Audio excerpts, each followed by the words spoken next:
بسم اللہ الرحمن الرحیم۔ شام کا اندھیرا پھیلتے ہی چراغ دین نے باغ میں کھیلتے اپنے 6 سالہ بیٹے کو آواز دی تھی۔ وہ بھی باپ کی آواز پر دوڑ آیا تھا۔ چراغ دین نے اپنا ہاتھ آگے بڑھایا تو ننھے فاران نے باپ کی انگلی تھام لی تھی۔ وہ باپ کے برابر چلتا ہوا باغ سے باہر نکل آیا تھا۔ چراغ دین نے گھر جانے کے لیے پیدل ہی راستہ طے کرنا تھا۔ وہ دونوں باپ بیٹا باتوں میں مگن آگے بڑھ رہے تھے۔ وہ آدھے سے زیادہ راستہ طے کر چکے تھے۔ ان کی منزل قریب ہی تھی۔ اپنی گلی کا موڑ مڑتے ہی چراغ دین کے قدم جم گئے تھے۔ گلی کے دوسرے کونے پر بنا آخری گھر اس کا تھا۔ گھر کے باہر لوگوں کا رش دیکھ کر وہ سمجھ گیا تھا کہ آج پھر زرینہ کو دورہ پڑا تھا۔ چاچا منظور اس کو دیکھ چکا تھا۔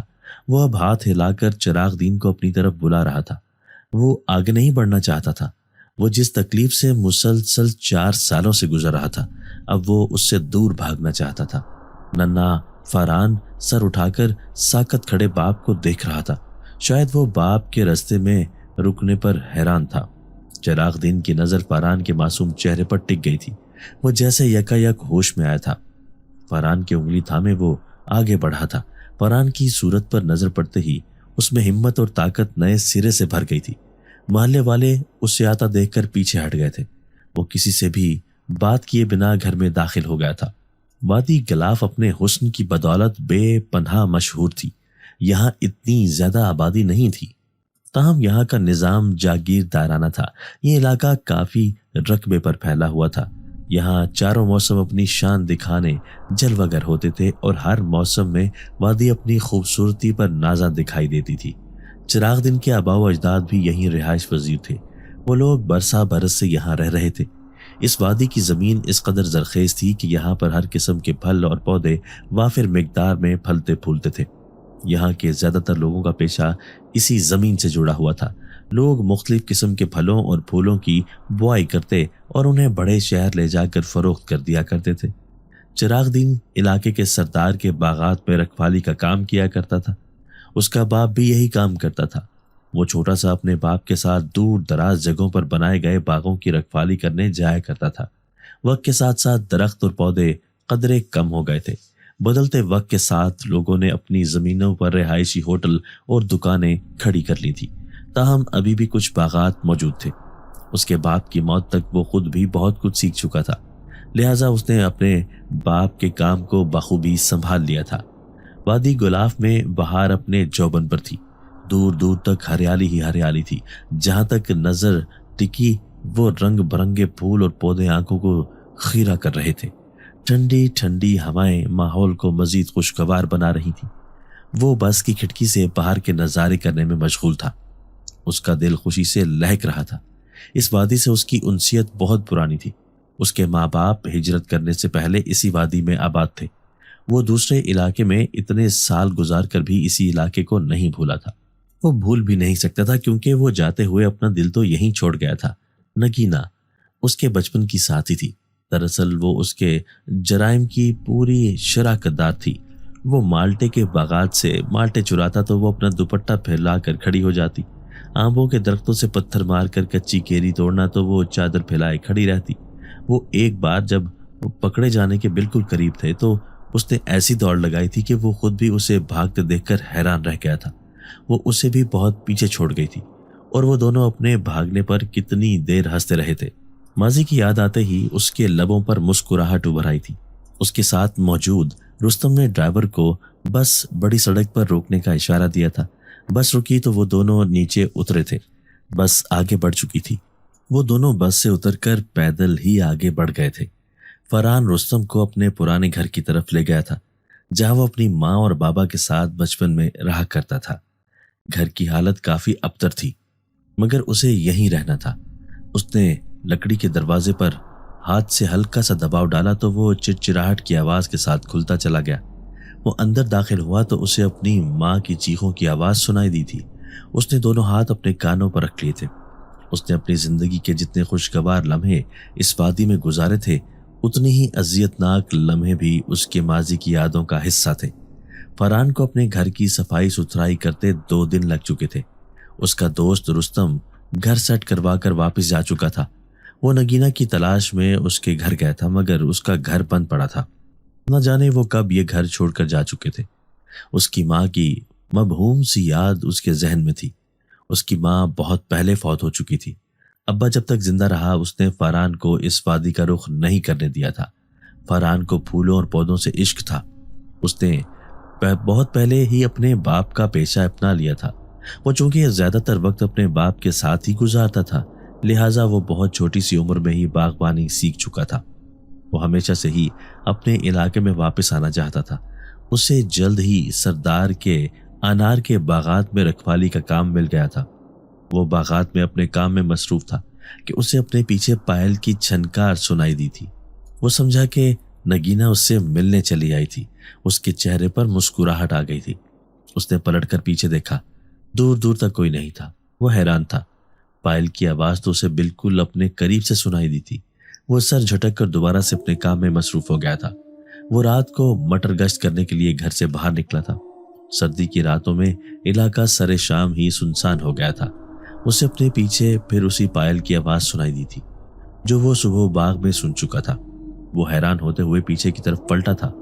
دور دور تک کوئی نہیں تھا۔ اس کی ریڑھ کی ہڈی میں سنسناہٹ دوڑ گئی تھی۔ وہ واپس جانے کے لیے سامنے کی طرف پلٹا تو سامنے کھڑی لڑکی کو دیکھ کر ایک دم ڈر گیا تھا۔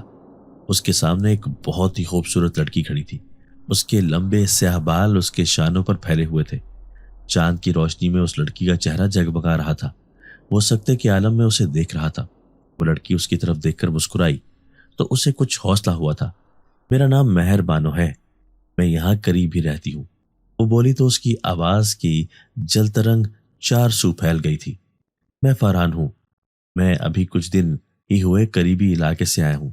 وہ خاموش ہوئی تو فاران نے اپنا تعارف کروانا ضروری سمجھا تھا۔ وہ بولی کہ میں جانتی ہوں۔ وہ فاران کے ساتھ چل رہی تھی۔ ایک سنسان گلی کے سامنے پہنچ کر وہ رک گئی تھی۔ فاران بھی اسے رکتا دیکھ کر رکا تو وہ بولی کہ میرا گھر آ گیا۔ وہ اس اندھیری گلی میں داخل ہو کر اندھیرے میں کہیں غائب ہو گئی تھی۔ فاران قدرے حیران تھا کہ اس کا گھر کتنے ویرانے میں تھا۔ وہ اپنے گھر کی طرف بڑھ گیا تھا۔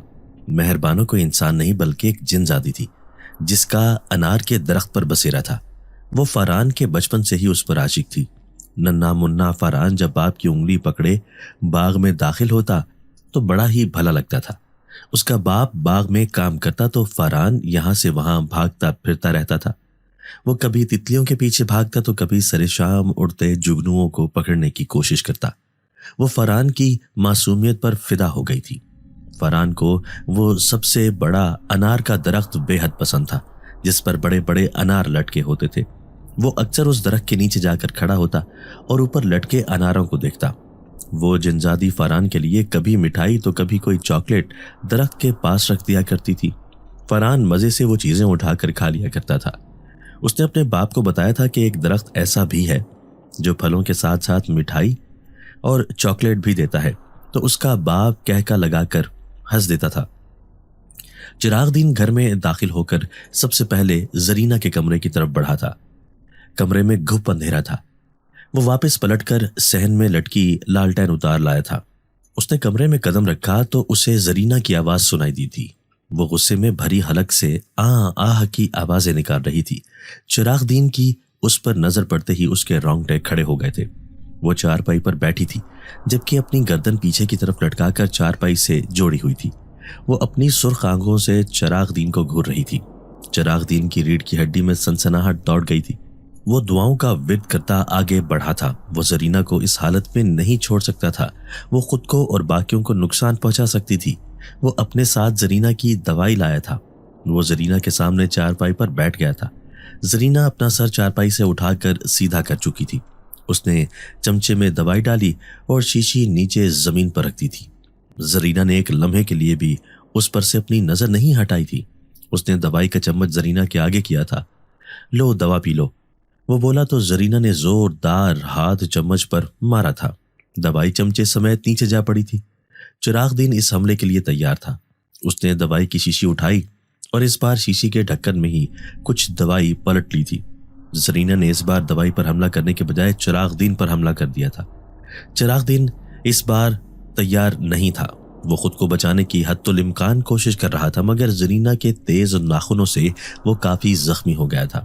اس نے بامشکل زرینہ کو قابو کر کے اس کے ہاتھ پاؤں باندھ دیے تھے۔ اس سارے ہنگامے میں وہ کافی زخمی ہو چکا تھا۔ اس کے منہ اور ہاتھوں پر زرینہ کے تیز ناخن زخم لگا چکے تھے۔ اس کو کبھی سمجھ نہیں آئی کہ زرینہ کے ناخن اس قدر جلدی کیسے بڑھ جاتے ہیں۔ ابھی اس نے پچھلے ہفتے ہی اس کے ناخن کاٹے تھے اور اب وہ اس قدر بڑھ چکے تھے کہ زرینہ نے اس کا پورا منہ کھرچ ڈالا تھا۔ اس نے زبردستی زرینہ کے منہ میں دوائی ٹھونس دی تھی۔ زرینہ فوراً ہی بے ہوش ہو گئی تھی۔ اس کی بے ہوشی پر اس نے سکھ کا سانس لیا تھا۔ اسے ڈر تھا کہ کہیں زرینہ رسیاں ہی نہ توڑ ڈالے۔ جب بھی زرینہ کو دورہ پڑتا تھا اس کے اندر اتنی طاقت آ جاتی تھی کہ چراغ دین کے لیے اکیلے اسے سنبھالنا مشکل ہو جاتا تھا۔ لوگ کہتے تھے کہ زرینہ پر کسی جن کا سایہ ہے۔ چراغ دین کو ایسا نہیں لگتا تھا۔ وہ سمجھتا تھا کہ زرینہ بس ذہنی بیمار ہے اور وہ جلد ہی ٹھیک ہو جائے گی، مگر اس بیماری کو 4 سال سے زیادہ کا عرصہ گزر چکا تھا اور وقت کے ساتھ اس کی حالت مزید خراب ہوتی جا رہی تھی۔ وہ اب تک زرینہ کو اپنے علاقے کے علاوہ آس پاس کے علاقے کے عاملوں کو بھی دکھا چکا تھا، مگر اس کی حالت میں کوئی افاقہ نہیں ہوا تھا۔ آج سے کچھ سال پہلے تک زرینہ بالکل بھلی چنگی ہوا کرتی تھی۔ چراغ دین نے بے ہوش پڑی زرینہ پر ایک نظر ڈال کر ٹھنڈی سانس بھری تھی۔ واہ، یہ جگہ کس قدر خوبصورت ہے۔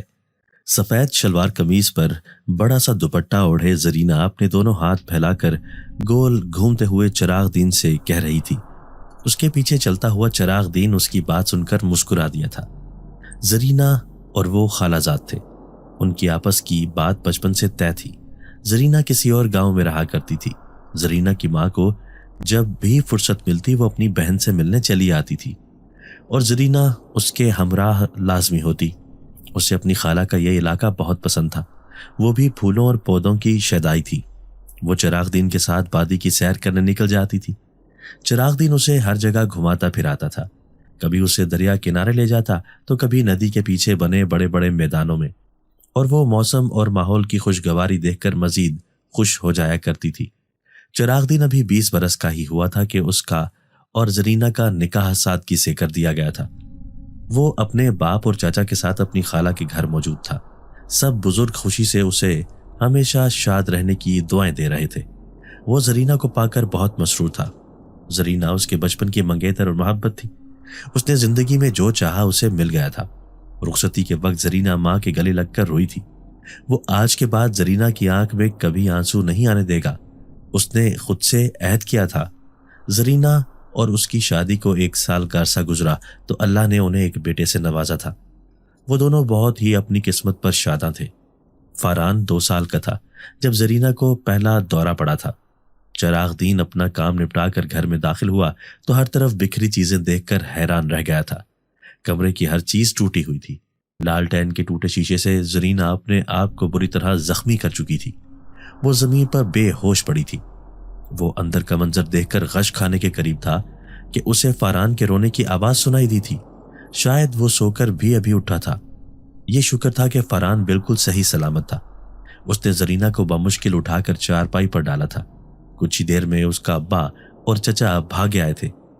اس کے ابا نے اسے بتایا تھا کہ زرینہ نے خود ہی اپنی یہ حالت کی ہے، تو اسے یقین نہ آیا تھا۔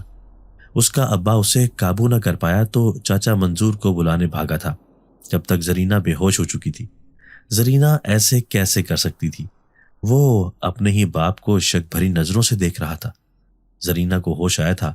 اسے کچھ یاد نہیں تھا کہ اس کے ساتھ کیا ہوا تھا۔ اگلے ہی ہفتے جب زرینہ کی رات کے وقت وہی حالت ہوئی تو اسے یقین آ گیا، مگر زرینہ کی حالت دیکھ کر وہ سناٹے میں رہ گیا تھا۔ آئے روز ایسے واقعات رونما ہونے لگے تھے کہ اس کی روح کم جاتی تھی۔ وہ زرینہ کی بگڑتی حالت دیکھ کر خود بھی ٹوٹ رہا تھا۔ اسے اس بات کا زیادہ دکھ تھا کہ وہ زرینہ کے لیے کچھ نہیں کر پا رہا تھا۔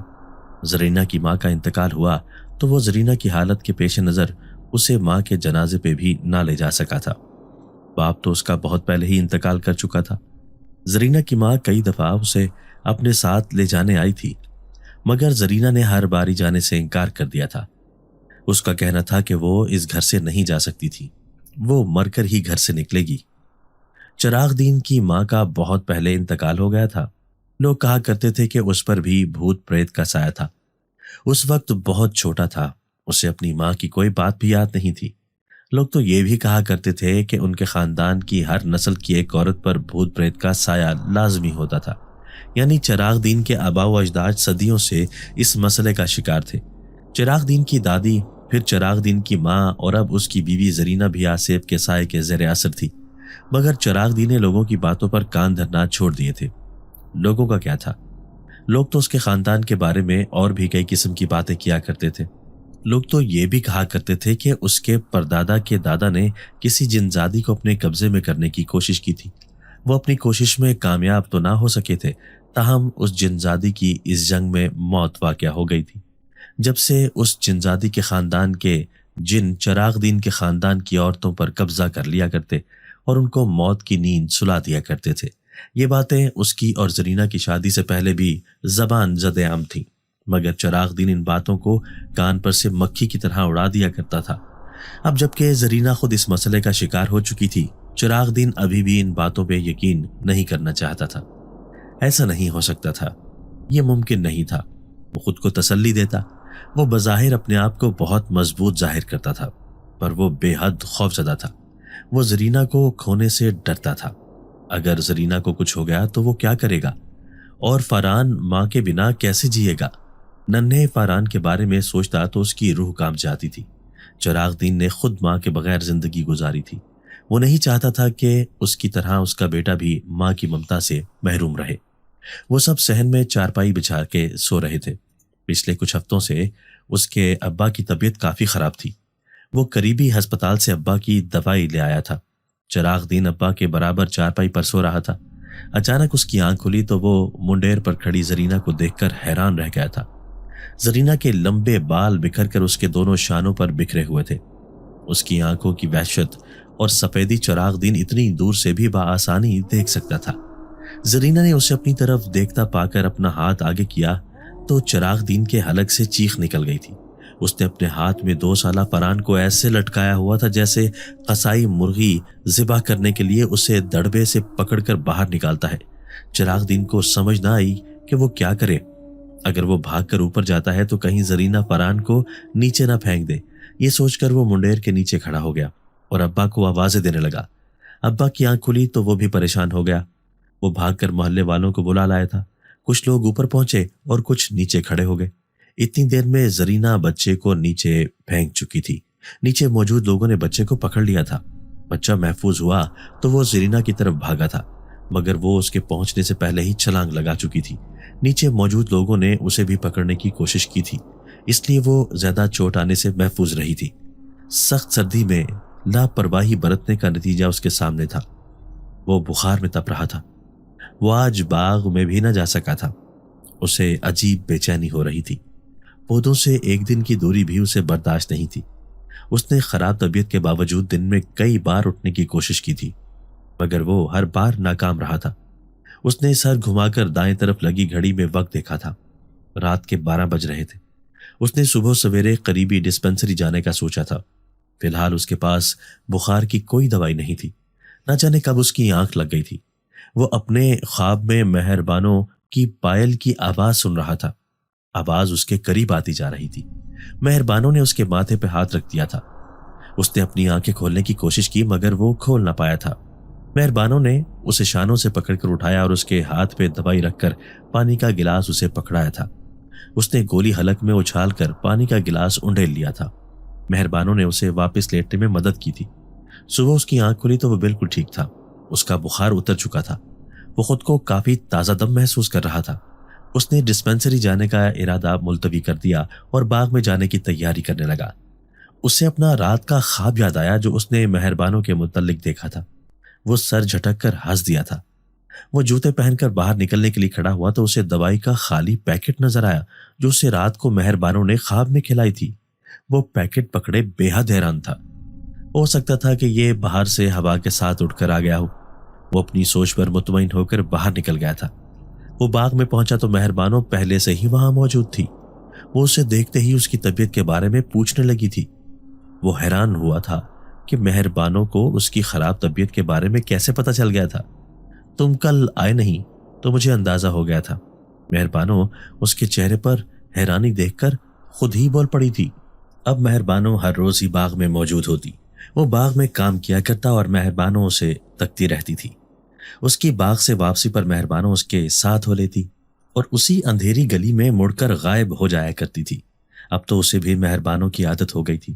جس دن وہ باغ میں نہ آتی وہ بے چین ہو جاتا۔ اس کی نظریں بے چینی سے مہربانوں کو ادھر ادھر ڈھونڈتی اور مہربانوں انار کے درخت پر بیٹھی اس کی بے چینی سے لطف اندوز ہوتی۔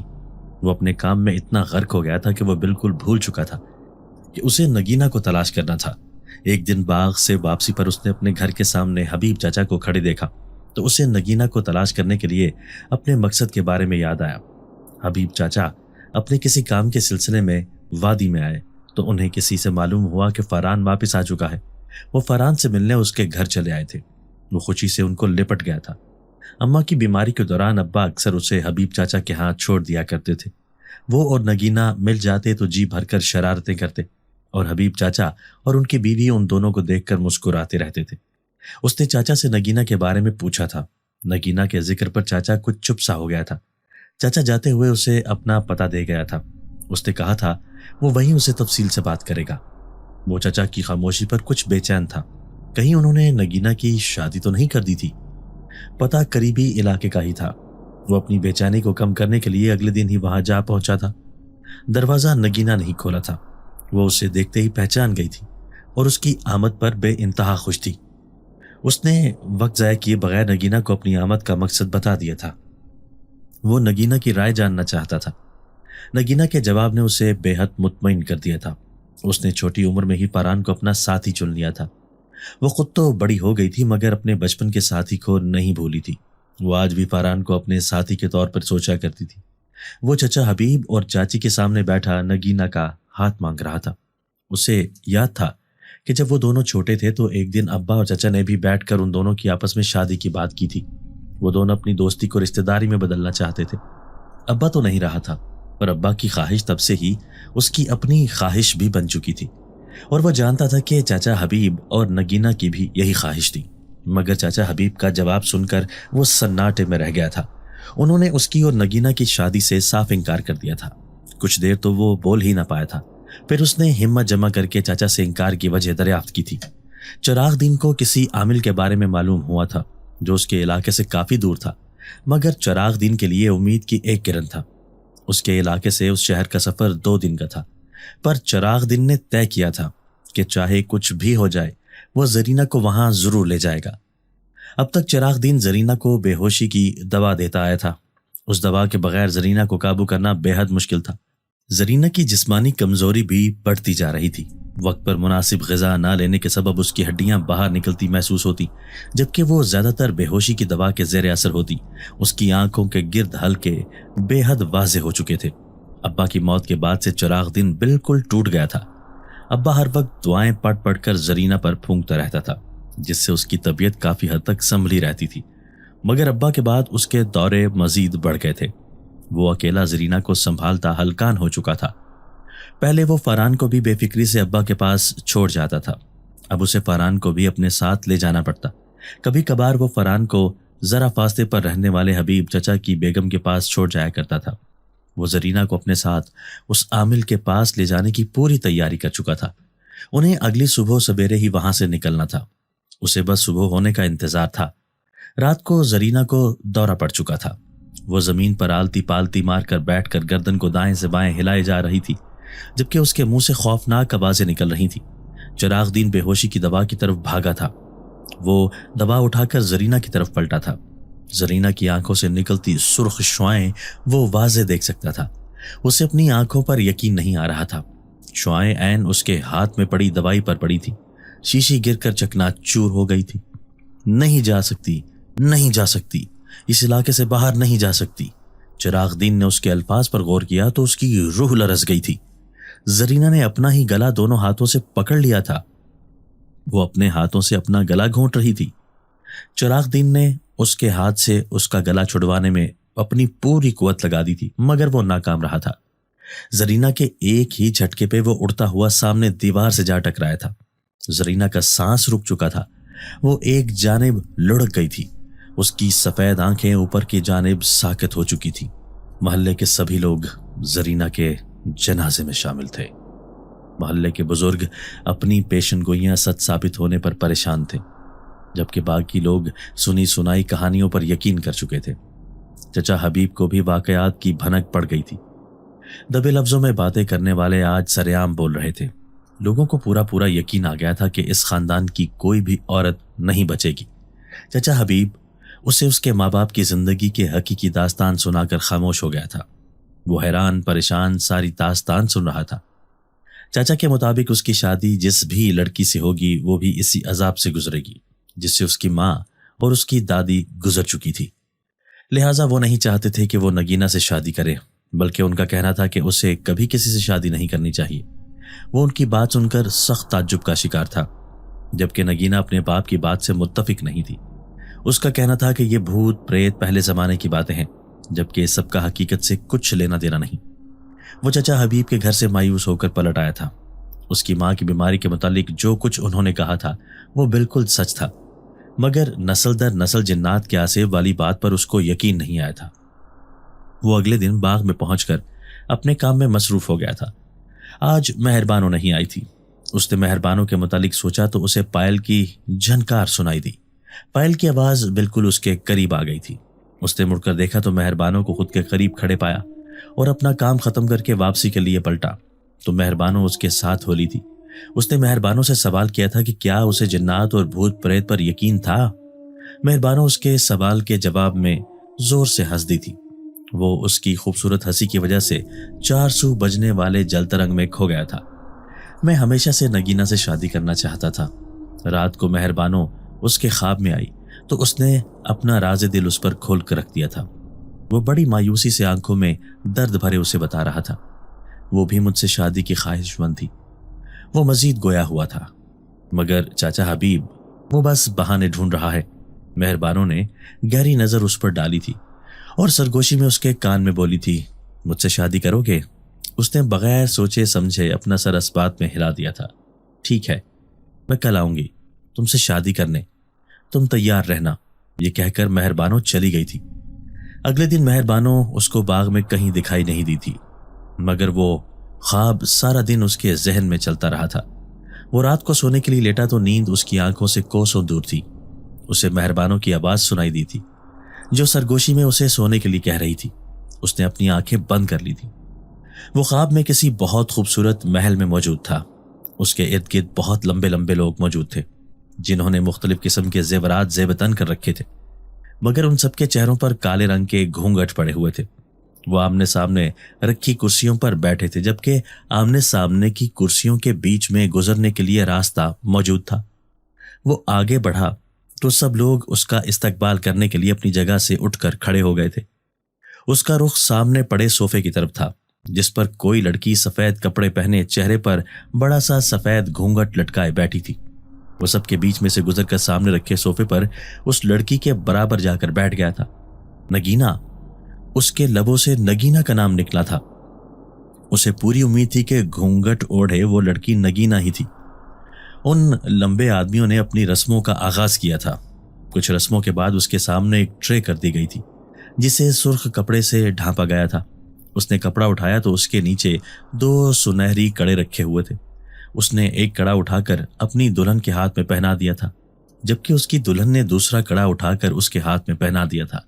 اس نے کڑے کو غور سے دیکھا، اس کے اوپر کسی اور زبان میں کچھ لکھا ہوا تھا۔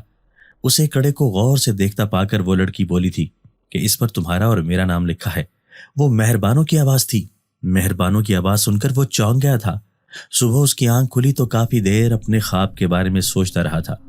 وہ کچھ دیر میں اٹھ کر بیٹھ گیا تھا۔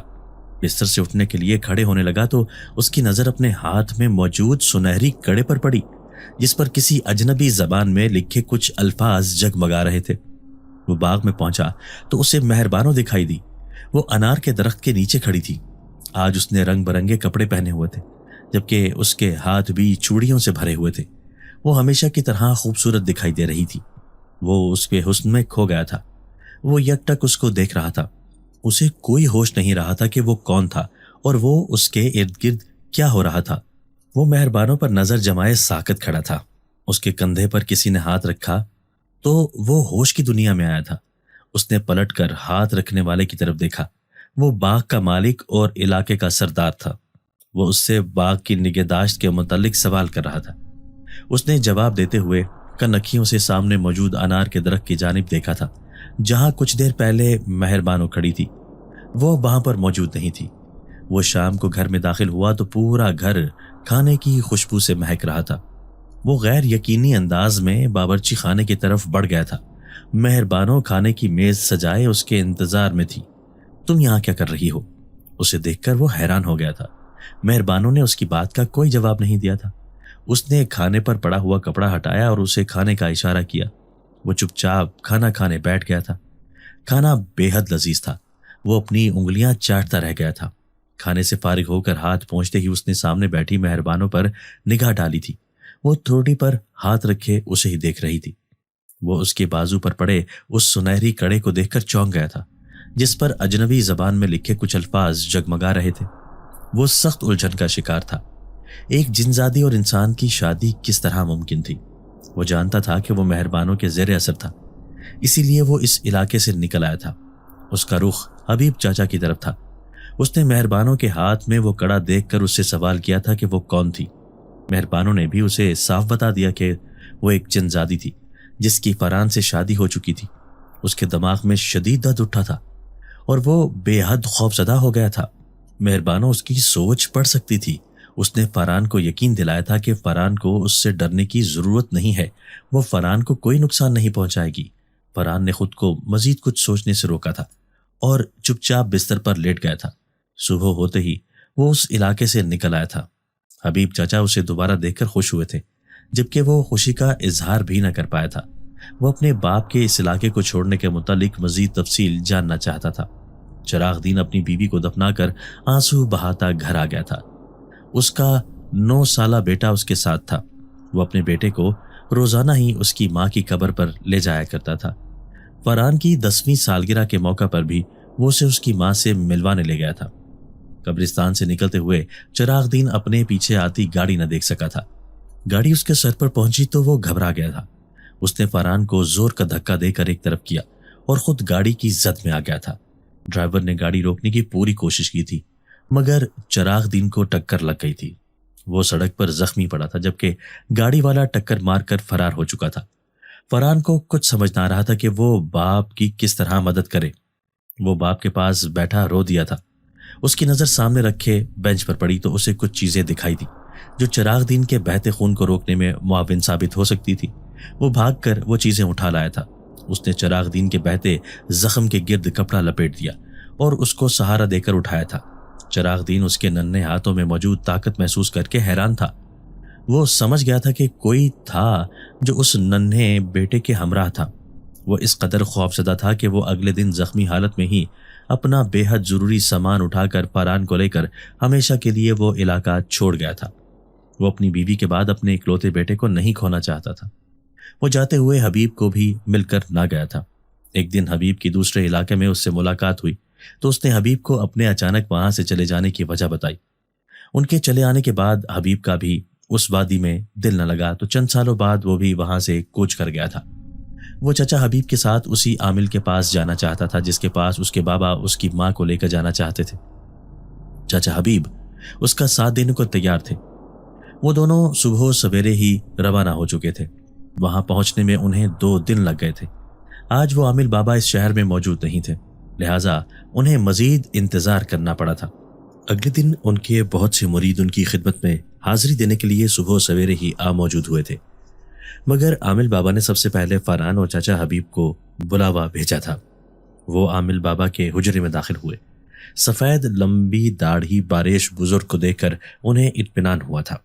ان کے چہرے پر جلال اور نور بڑا واضح تھا۔ چچا حبیب نے فرحان کے بارے میں سب کچھ بتا دیا تھا۔ عامل بابا نے آنکھیں بند کر کے کچھ دعائیں پڑھی تھیں۔ فرحان سانس روکے انہیں دیکھ رہا تھا۔ عامل بابا نے آنکھیں کھول کر فرحان کو دیکھا تھا۔ ان کی آنکھوں میں موجود سرخی دیکھ کر فرحان پریشان ہو گیا تھا۔ پریشانی کی کوئی بات نہیں، تم صحیح جگہ پر پہنچ چکے ہو۔ اگر ہمیں پہلے تمہاری ماں کے متعلق معلوم ہو جاتا تو ہم چل کر اس کی مدد کو پہنچ جاتے۔ ہمیں افسوس ہے کہ ہم نے کچھ شیطانوں کی وجہ سے اپنی ماں کو کھو دیا تھا۔ شیطان؟ فرحان ہکلا گیا تھا۔ ایسے جنات جو کسی بھی وجہ سے انسانوں کو نقصان پہنچاتے ہیں، شیطان جن کہلاتے ہیں۔ تمہاری ماں بھی شیطان جنات کے قبضے میں تھی، جو ایک جن نہیں بلکہ پورا گروہ تھا۔ مگر وہ میری ماں پہ قابض کیوں ہو گئے تھے؟ فرحان نے سوال کیا تھا۔ شیطان جن کی شیطانیت کی کوئی وجہ نہیں ہوتی، وہ بس اپنی ذہنی تسکین کے لیے لوگوں کو اذیت پہنچاتے ہیں اور خوش ہوتے ہیں۔ اور وہ مہربانوں، فرحان نے اپنا سوال ادھورا چھوڑا تھا۔ اس کا اصلی نام جالانہ ہے۔ وہ ایک جن زادی ہے جس کا بسیرا انار کے درخت پر ہے۔ وہ تمہارے بچپن سے ہی تم پر عاشق ہو گئی تھی۔ وہ تمہیں پریشان نہیں دیکھ سکتی۔ تمہارے چلے جانے کے بعد وہ تمہارا انتظار کرتی رہی تھی۔ کسی اور علاقے میں وہ تم پر اس قدر اثر انداز نہیں ہو سکتی تھی جتنا اپنے علاقے میں۔ پھر بھی تمہارے واپس اسی علاقے میں آنے میں کہیں نہ کہیں اس کا ہاتھ ہے۔ وہ بہت شدت سے چاہتی تھی کہ تم واپس اس کے پاس آ جاؤ۔ جنات بے حد مستقل مزاج ہوتے ہیں۔ وہ اپنی پسند یا نفرت کچھ بھی آسانی سے نہیں بھولتے ہیں۔ تمہیں واپس ایک بار دوبارہ اسی علاقے میں جانا ہوگا تاکہ تم اسے اس کی دنیا تک مخصوص کر سکو اور اس کا انسانی دنیا سے رابطہ ختم ہو سکے۔ تمہیں کسی نہ کسی طرح یہ دھاگا اس کے جسم میں کسی بھی حصے میں چھونا ہوگا۔ یاد رکھنا، اس وقت تمہارے ذہن میں دھاگے یا میری باتوں کے متعلق کوئی سوچ نہیں ہونی چاہیے، نہیں تو وہ تمہارا ذہن پڑھ کر محتاط ہو جائے گی اور تمہیں ہمیشہ کے لیے اپنے قابو میں کر کے تم پر قابض ہو جائے گی۔ اور جنات کا وہ گروہ جنہوں نے میری ماں کو موت تک پہنچایا تھا؟ فرحان نے عامل بابا کی طرف دیکھتے ہوئے سوال کیا۔ وہ اپنے انجام تک پہنچ چکے ہیں، ان کے بارے میں کچھ کرنے کی ضرورت نہیں۔ وہ دوبارہ کبھی انسانی دنیا میں نہیں لوٹ سکتے۔ عامل بابا کے الفاظ سن کر فرحان کے ساتھ ساتھ حبیب چاچا نے بھی سکھ کا سانس لیا تھا۔ وہ کیاری کی کھدائی کرنے میں مصروف تھا۔ اسے واپس آئے آج دوسرا دن تھا، مگر اسے مہربانوں کہیں دکھائی نہیں دی تھی۔ اسے وہاں کئی دن لگ گئے تھے۔ مہربانوں کو تو اس کے انتظار میں ہونا چاہیے تھا، مگر وہ خود تو غائب تھی۔ عامل بابا نے اسے خود کی حفاظت کے لیے ابھی کوئی تعویذ نہیں دیا تھا، وگرنہ مہربانوں اس کے قریب نہ آ پاتی۔ عامل بابا سے متعلق کوئی بھی بات اس کے ذہن میں آتی تو وہ جھٹک دیتا تھا۔ وہ آج بھی مایوس واپس لوٹ آیا تھا۔ مہربانوں اس کے سامنے نہیں آئی تھی۔ اس کو مہربانوں کو جلدی اپنے سامنے بلانا تھا۔ جتنی دیر اس کو سامنے آنے میں لگے گی اتنی ہی فرحان کے ذہن میں سوچیں بڑھتی جائیں گی، اور اس کی سوچ پر مہربانوں کو ذرا سا بھی شک ہو گیا تو وہ ہمیشہ کے لیے محکوم ہو کر رہ جائے گا۔ وہ جانتا تھا کہ مہربانوں اسے تکلیف میں نہیں دیکھ سکتی تھی۔ اسے راہ چلتے بڑی زبردست ٹھوکر لگی تھی۔ وہ منہ کے بل زمین کی طرف آیا تھا۔ زمین پر پہنچنے سے پہلے ہی کسی نے اس کا ہاتھ پکڑ کر اسے تھام لیا تھا۔ وہ سیدھا ہو کر سنبھلا تو اس نے مڑ کر ہاتھ تھامنے والے کی طرف دیکھا۔ مہربانوں اس کے پیچھے کھڑی مسکرا رہی تھی۔ وہ بھی مسکرا دیا تھا۔ وہ آگے بڑھا تو مہربانوں اس کے ساتھ ہو لی تھی۔ آج پائل کی آواز سنائی نہیں دی تھی۔ اس نے جیب میں ہاتھ ڈالتے ہوئے مہربانوں سے پوچھا۔ وہ کھل کر ہنسی تھی۔ وہی جلتا رنگ 4 سو تھی۔ اس نے جیب سے دھاگا نکال لیا تھا۔ پہنی تو ہوئی ہے پائل، نہ جانے تمہیں کیوں نہیں سنائی دی، وہ اپنی سریلی میٹھی آواز میں بولی تھی۔ اس نے ایک لمحے کی بھی دیر کیے بنا دھاگا اس کے بازو پر چھو دیا تھا۔ مہربانوں نے چونک کر اپنا ہاتھ ایک دم سے پیچھے کیا تھا، جیسے کوئی شعلہ اس کے بازو سے ٹکرا گیا ہو۔ وہ رک گئی تھی اور حیرت بھری نظروں سے ادھر ادھر دیکھ رہی تھی۔ فرحان اس کے سامنے ہی تھا، مگر اس کی نظریں فرحان کو نہیں دیکھ پا رہی تھی۔ فرحان دانستہ طور پر 2 قدم پیچھے ہٹ گیا تھا۔ اب اس کی آنکھوں میں حیرت کی جگہ غصہ نمودار ہو گیا تھا۔ اس کا سفید چہرہ مزید سفید ہو گیا تھا۔ اس کے چہرے پہ اس قدر جلال تھا کہ اس کا چہرہ بے حد ہیبت ناک دکھائی دے رہا تھا۔ وہ اپنے منہ سے عجیب و غریب قسم کی آوازیں نکال رہی تھی۔ غالباً وہ کسی اور زبان میں بول رہی تھی جو فرحان سمجھنے سے قاصر تھا۔ اس نے ہاتھ میں پڑا کڑا نکال کر زمین پر دے مارا تھا۔ فرحان کے ہاتھ پر پڑا کڑا بھی غائب ہو گیا تھا۔ فرحان الٹے قدموں پیچھے ہٹتا جا رہا تھا۔ چند قدم پیچھے ہٹ کر اس نے دوڑ لگا دی تھی۔ باغ کے باہر نکلنے کے راستے پہ اس نے پیچھے کی جانب مڑ کر دیکھا تھا۔ وہ کہیں نہیں تھی۔ اسے شہر میں آئے کئی سال گزر گئے تھے۔ نگینہ کے ماں باپ کے انتقال کے بعد اس نے وہ علاقہ بھی چھوڑ دیا تھا۔ اس کی نگینہ سے شادی کو 7 سال کا طویل عرصہ بیت چکا تھا۔ اللہ نے اسے 7 سال بعد ایک بیٹی سے نوازا تھا جس میں اس کی جان بستی تھی۔ وہ اپنی چھوٹی سی بیٹی کو لے کر شہر آ گیا تھا۔ چاچا حبیب کی زندگی تک وہ اور نگینہ اس کے ساتھ ہی رہائش پذیر رہے تھے، مگر ان کی وفات کے بعد وہ وہاں رہنا نہیں چاہتا تھا کیونکہ وہ علاقہ اس وادی سے کافی نزدیک تھا اور وہ نہیں چاہتا تھا کہ اس کی بیٹی پر ماضی کے کسی واقعے کی کوئی جھلک پڑے۔ وہ زرینہ کے ساتھ ایک خوشگوار زندگی گزار رہا تھا اور بیٹی کے بعد تو ان کی زندگی مزید خوبصورت ہو گئی تھی۔ اسے کبھی کبھار مہربانوں کی یاد آ جایا کرتی تھی، مہربانوں ہمیشہ اس پر مہربان رہی تھی۔ اس نے کبھی بھی فرحان کو نقصان پہنچانے کی کوشش نہیں کی تھی، مگر پھر بھی اسے یاد کر کے اسے جھرجھری سی آ جایا کرتی تھی۔ اسے اپنی بیٹی کے رونے کی آواز سنائی دی تو وہ ماضی کی یادوں سے نکل آیا۔ اس نے اپنی بیٹی کو گود میں اٹھا لیا تھا۔ اس نے ایک نظر سکون سے سوئی نگینہ پر ڈالی اور اپنی بیٹی کے ماتھے کا بوسہ لے لیا۔ دوستو، اگر آپ کو آج کی ہماری یہ ویڈیو پسند آئی ہے تو اسے لائک کیجئے اور اسے اپنے پیاروں کے ساتھ شیئر ضرور کیجئے گا۔ اور ہاں، اگر آپ نے ابھی تک ہمارا چینل سبسکرائب نہیں کیا تو ہمارا چینل سبسکرائب کر دیجئے اور بیل آئیکن بھی پریس کر دیجئے تاکہ ہماری ہر نئی آنے والی ویڈیو آپ کو بر وقت مل سکے۔ اللہ حافظ۔